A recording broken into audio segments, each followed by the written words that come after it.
کا میدان آپ صلی اللہ علیہ وسلم 5 گھنٹے اونٹنی پر بیٹھ کر، اونٹنی کو بیٹھنے کی جگہ ہے، اللہ سے گڑ گڑا کر دعا مانگ رہے ہیں اپنی امت کے لیے۔ بسم اللہ الرحمن الرحیم۔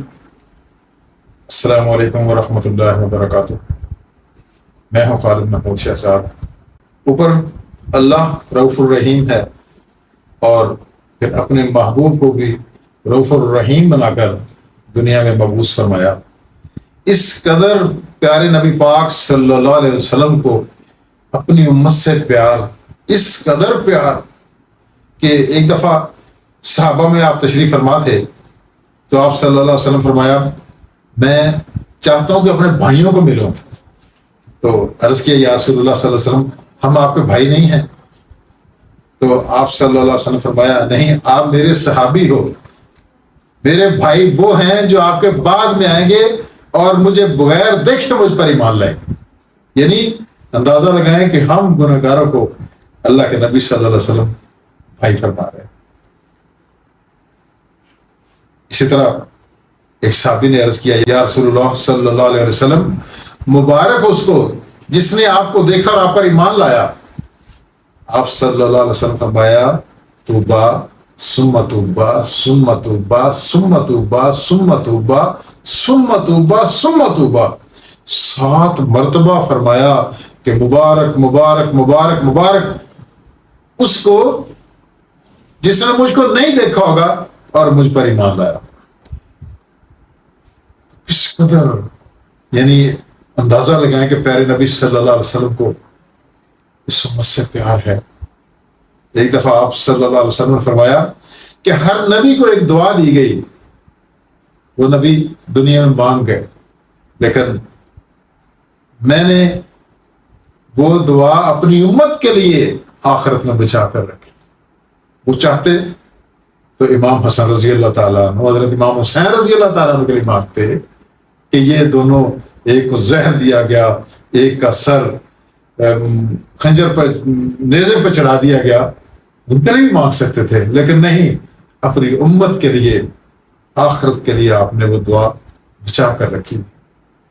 ایک دفعہ اما عائشہ رضی اللہ تعالیٰ عنہ نے عرض کی، آپ خوش تھے تو انہوں نے عرض کی، یا رسول اللہ صلی اللہ علیہ وسلم، آپ میرے لیے دعا فرمائیں۔ آپ صلی اللہ علیہ وسلم نے دعا فرمائے، یا اللہ، عائشہ رضی اللہ تعالیٰ عنہ کے اگلے پچھلے ظاہر پوشیدہ سارے گناہ معاف فرما دے۔ وہ خوشی سے لوٹ پوٹ ہونے لگیں۔ آپ نے فرمایا، عائشہ تو اتنی خوش کیوں ہو رہی ہو؟ عرض کہ یا رسول اللہ صلی اللہ علیہ وسلم، آپ نے میرے لیے دعا ہی ایسی کی ہے۔ تو آپ صلی اللہ علیہ وسلم فرمایا، عائشہ، میں یہ دعا تو اپنی امت کے لیے روزانہ مانگتا ہوں، اپنی امت کے لیے روزانہ مانگتا ہوں۔ چو طیف کی وادی گواہ ہے، 3 میل تک میرے محبوب صلی اللہ علیہ وسلم کو وہ بدبخت پتھر مارتے رہے۔ پتھر جہاں لگتا ہے وہاں جگہ سوجتی ہے، پھر پھٹتی ہے، اور آپ صلی اللہ علیہ وسلم لہو لہان بے ہوش ہو کر گر پڑتے۔ اسی وقت آپ صرف زبان کا اشارہ کر دیتے، وہ اسی وقت پہاڑ اوپر گر پڑتے، زمین پھٹتی، وہ نیچے چلے جاتے، لیکن آپ نے بد دعا نہیں فرمائی۔ یہ نہیں تو ان کی نسلوں میں سے ہی اللہ کے نام ہوا۔ اور برصغیر کے مسلمانوں یہ بد دعا نہ کرنے کا اثر کہ محمد بن قاسم اسی طیف کی وادی سے اٹھ کر برصغیر میں آیا تھا، تو ہمیں بھی وہ بد دعا نہ کرنے کا فائدہ ہمیں بھی اللہ تعالیٰ نے عطا فرمایا ہے۔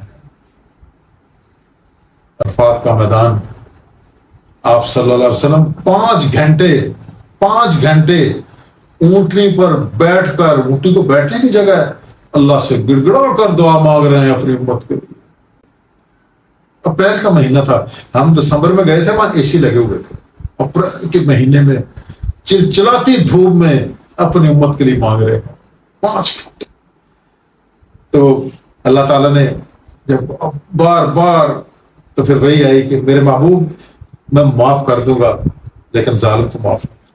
اب اللہ سے بات، یا اللہ تو مظلوم کو اپنی طرف سے بدلا دے دے، میری امت کے ظالم کو بھی معاف کر۔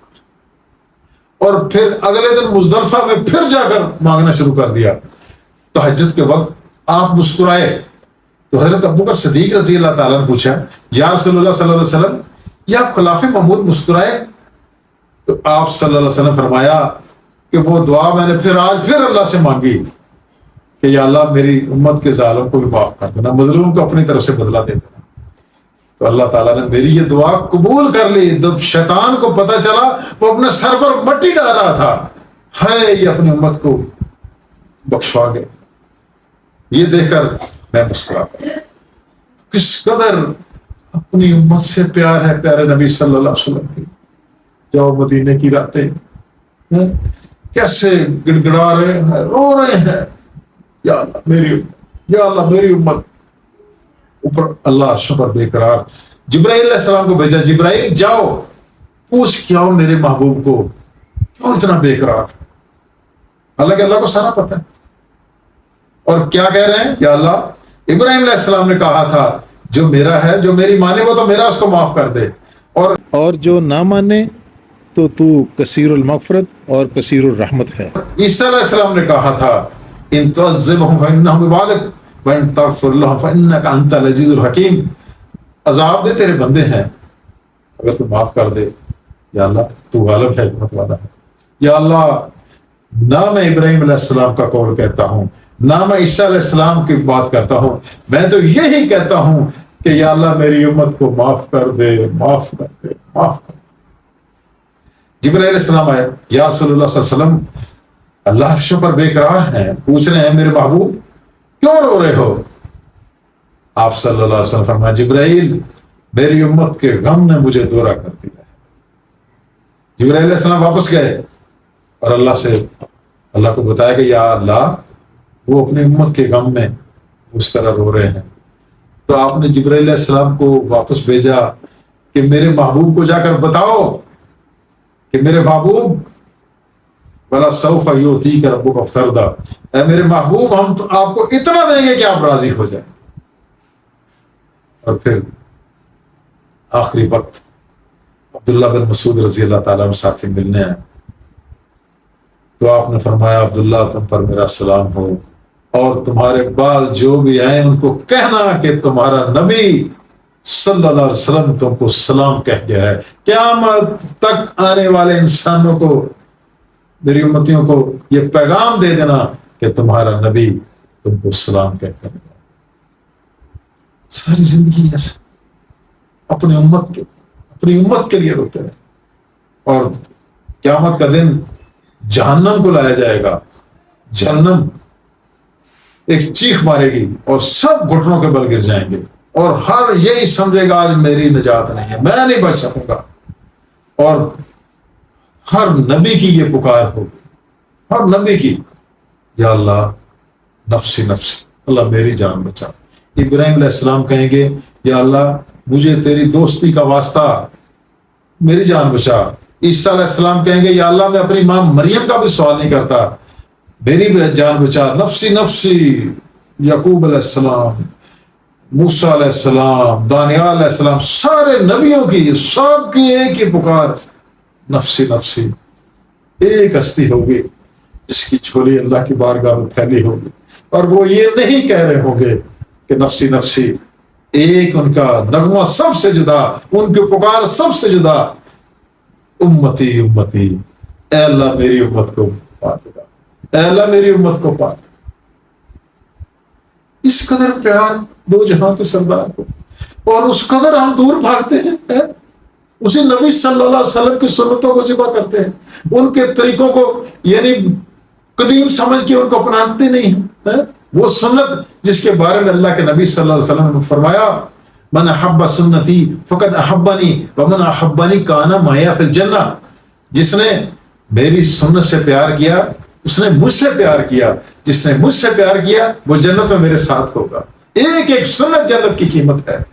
اس قدر وفائیں اور اس قدر جفائیں موسیٰ کے ساتھ یہ کیا جاتا ہے جو آج ہم کر رہے ہیں، جن کو اللہ تعالیٰ نے قرآن میں فرما دیا لقد کان لکم فی رسول اللہ اسوۃ حسنہ، کہ تمہارے لیے نبی پاک صلی اللہ علیہ وسلم کی ہستی بہترین نمونہ ہے۔ آج اس ہستی کی زندگی کو پس پش ڈال دیا، کیا بنے گا؟ کس منہ سے قیامت والے دن اس ہستی کا سامنا ہوگا؟ ویورز، واپس آ جائیں، اس نبی صلی اللہ علیہ وسلم کے طریقوں کو اپنا لیں، دنیا میں بھی کامیاب ہو گئے اور آخرت میں بھی کامیاب۔